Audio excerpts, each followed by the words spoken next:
clever monkey. Once upon a time, there was a clever monkey. He lived on a beautiful island in an apple tree. One day, a crocodile swam to the island. "I'm hungry," he said. So the monkey threw a red apple to the crocodile. The crocodile munched and munched. The next day, the crocodile came back. "Please, may I have 2 apples?" he asked. He ate one and gave one to his wife. The crocodile went to see the monkey every day to listen to his tales and eat his apples. He wanted to be clever, just like the monkey. The crocodile's wife had an idea.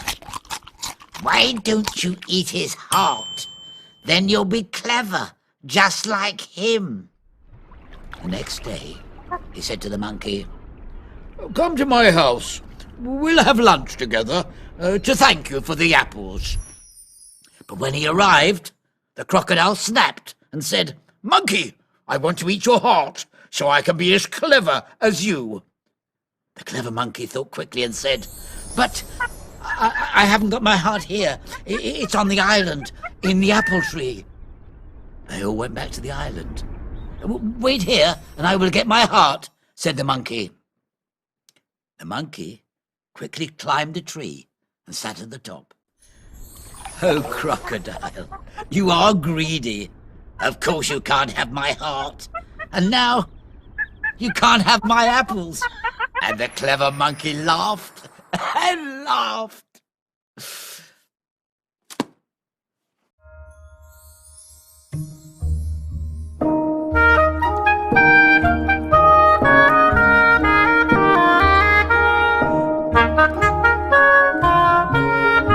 The Lion and the Mouse. A lion was asleep in the sun one day. A little mouse came out to play. The little mouse ran up the lion's neck and slid down his back. The lion caught him with a great big smack. "I'm going to eat you," the lion roared, his mouth opened wide. "No, no, please don't," the little mouse cried. "Be kind to me, and one day I'll help you." "I'm a lion, you're a mouse. What can you do?" The lion laughed very hard, and the mouse ran away. But the mouse was out walking the very next day. He heard a big roar and squeaked when he saw the king of the jungle tied to a tree. But the mouse had a plan to set him free. The mouse worked quickly and chewed through the rope.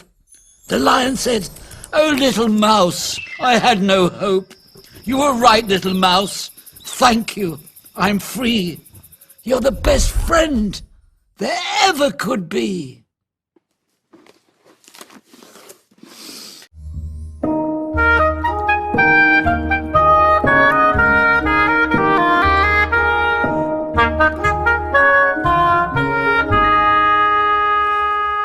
The lump of gold.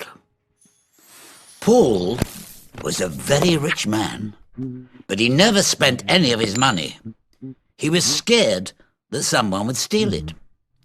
He pretended to be poor and wore dirty old clothes. People laughed at him, but he didn't care. He only cared about his money. One day, he bought a big lump of gold. He hid it in a hole by a tree. Every night, he went to the hole to look at his treasure. He sat and he looked. "No one will ever find my gold," he said. But one night, a thief saw Paul looking at his gold. And when Paul went home, the thief picked up the lump of gold, slipped it into his bag, and ran away. The next day, Paul went to look at his gold, but it wasn't there. It had disappeared. Paul cried and cried. He cried so loud that a wise old man heard him and came to help. Paul told him the sad tale of the stolen lump of gold. "Don't worry," he said. "Get a big stone and put it in the hole by the tree." "What?" said Paul. "Why?" "What did you do with your lump of gold?" "I sat and looked at it every day," said Paul. "Exactly," said the wise old man. "You can do exactly the same with a stone." Paul listened, thought for a moment, and then said, "Yes, you're right. I've been very silly.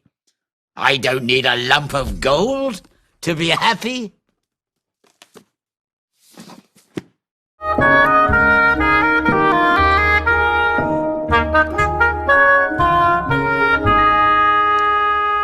The magic fish. Every day, Robert's grandfather went fishing.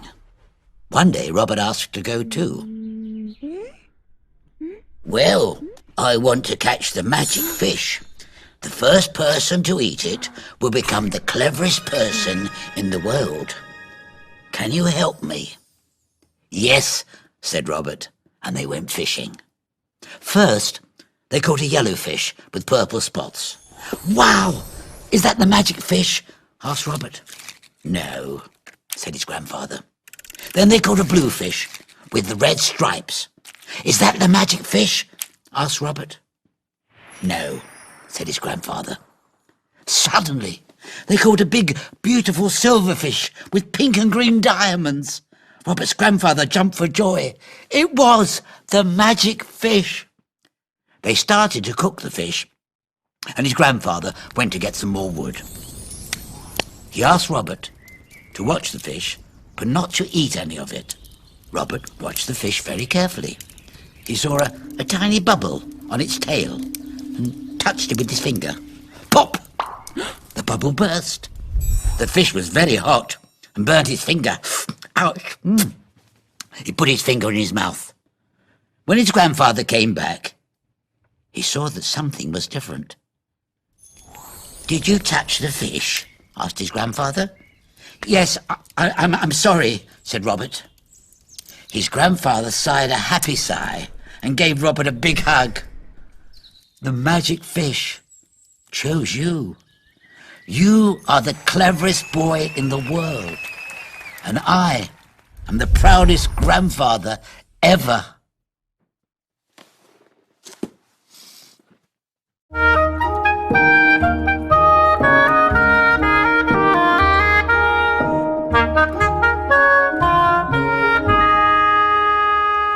Magic paintbrush. Rose loved drawing. She was very poor and didn't have pens or pencils. She drew pictures in the sand with sticks. One day, an old woman saw Rose and said, "Hello, here's a paintbrush and some paper for you." "Thank you," smiled Rose. She was so happy. What can I paint?" she thought. She looked around and saw a duck on the pond. "I know, I'll paint a duck." So she did. Suddenly, the duck flew off the paper and onto the pond. "Wow," she said, "a magic paintbrush." Rose was a very kind girl, and she painted pictures for everyone in her village. She painted a cow for the farmer, pencils for the teacher, and toys for all the children. The king heard about the magic paintbrush and sent a soldier to find Rose. "Come with me," said the soldier. "The king wants you to paint some money for him." "But he's already rich," said Rose. "I only paint to help poor people." But the nasty soldier took Rose to the king. "Paint me a tree with lots of money on it," he shouted. Rose was brave and said no. So the king sent her to prison. But Rose painted a key for the door and a horse to help her escape. The king chased after her, so she painted a big hole and splat, the king fell in. Today, Rose only uses her magic paintbrush to help people who really, really need help.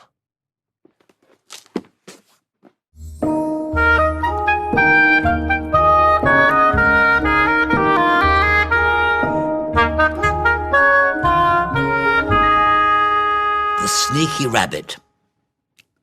One night, when the moon was very bright, Rabbit was resting near a pond. He was very tired and wanted to go to sleep, but he was scared the tiger was going to eat him up. Rabbit tried and tried to stay awake. He looked up at the sky and started to count the stars. Soon Rabbit was fast asleep. Suddenly, a loud booming voice woke him up. It was Tiger. Aha! Now I've got you, little rabbit. You'll be perfect in my soup. Rabbit was very frightened, but he had an idea. He looked in the water and saw the reflection of the moon. It looked like a big lump of cheese. He moved his mouth, pretending to eat, and said, "Nom, nom, nom, nom. Ah, Tiger, I'm happy to see you. Nom, nom, nom. Come and share this delicious white cheese with me. Nom, nom, nom. I'm keeping it fresh for you in the pond." Tiger loved white cheese. He licked his lips. Yum. I can see the cheese, but how do you get it out of the pond? He asked. Easy, said Rabbit. I tie this stone around my foot and jump in. Do you want to try? Tiger tied the stone around his foot and jumped into the pond. Splash! Rabbit ran away saying, "Ha ha! Now you're the one in the soup." And I've heard the tiger is still trying to get out of the pond.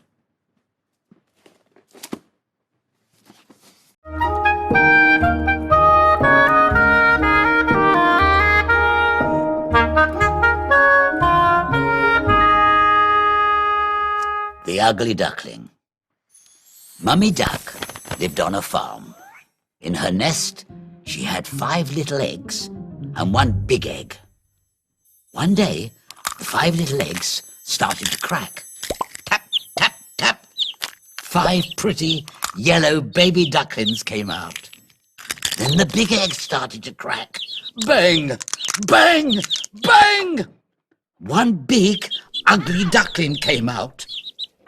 That's strange, thought Mummy Duck. Nobody wanted to play with him. Go away, said his brothers and sisters. You're ugly. The ugly duckling was sad, so he went to find some new friends. Go away, said the pig. Go away, said the sheep. go away, Said the cow. Go away, said the horse. No one wanted to be his friend. It started to get cold. It started to snow. The ugly duckling found an empty barn and lived there. He was cold, sad, and alone. Then spring came. The ugly duckling left the barn and went back to the pond. He was very thirsty and put his beak into the water. He saw a beautiful white bird. Wow, he said. Who's that? It's you, said another beautiful white bird. Me? But I'm an ugly duckling. Not anymore. You're a beautiful swan, like me. Do you want to be my friend? Yes, he smiled. All the other animals watched as the 2 swans flew away. Friends forever.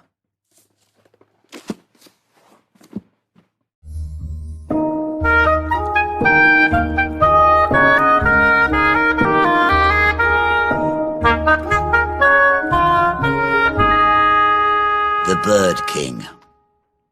All the animals in the jungle had a king. The birds were jealous.